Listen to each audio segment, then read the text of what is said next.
সারাদিন কাজ করার পরও ভালো লাগে না, টেনশন ডিপ্রেশন কমেই না। কেউ টাকার টেনশন আছে কি নেই, কেউ নারীর টেনশন, কেউ বাড়ির টেনশন, নিজের স্ত্রীর টেনশন আছে কি নেই, আওয়াজ না আছে কি নেই, আছে।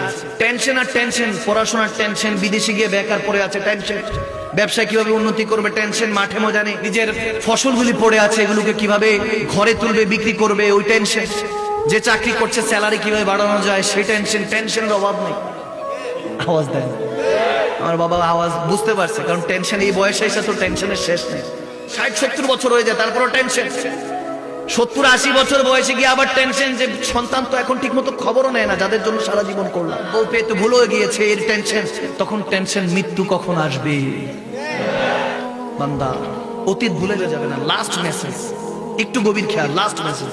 অতীতে আপনার হাত পা চোখ নাক সবই ছিল, যখন আপনি ছোট্ট ছিলেন সবই ছিল, কিন্তু চলতে পারতেন না, বলতে পারতেন না, দেখতে পারতেন না। যখন বড় হয়েছেন আস্তে আস্তে ধীরে ধীরে, তখন সব হয়েছে, শক্তি জোশের সাথে সব চলতে পারছে। একটা সময় আবার অতীত আপনাকে স্মরণ করিয়ে দিবে, যখন বৃদ্ধ হয়ে বিছানায় পড়ে থাকবেন। আওয়াজ দেয় না। জন্ম যেরকম নিয়ামত, মৃত্যুটা তখন আপনার কাছে ওইরকম নিয়ামত মনে হবে, যখন দেখবেন আপনার সন্তান কিছুক্ষণ হয়তোবা দাঁড়িয়ে আপনাকে দেখবে, দোয়া করে চলে যাবে, ঘরে গিয়ে হয়তো আল্লাহর কাছে ফরিয়াদ করবে, আল্লাহ আমার মা বাবা এভাবে বিছানায় পড়ে আছে অসুস্থ হয়ে, তুমি আল্লাহ নিয়ে যাও, আপনার মৃত্যু কামনা করো।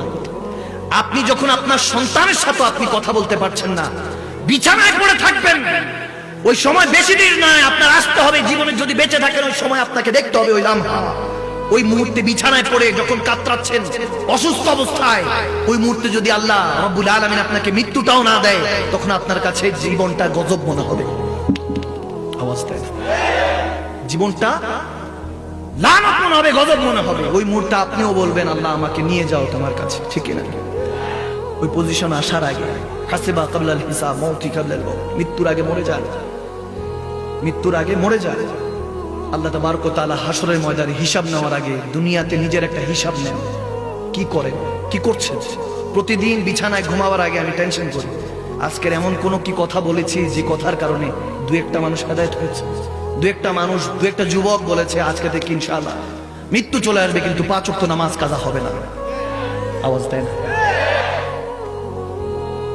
চিন্তা করবেন, থিংক ইউরসেলফ, আস্ক ইউরসেলফ, নিজেকে জিজ্ঞেস করুন আপনি কি করছেন, প্রত্যেক দিন আপনি কি করছেন, এমন কোন কাজ করেছেন যেটা আপনার নাজাতের উসিলা হয়েছে। জিজ্ঞেস করুন নিজেকে।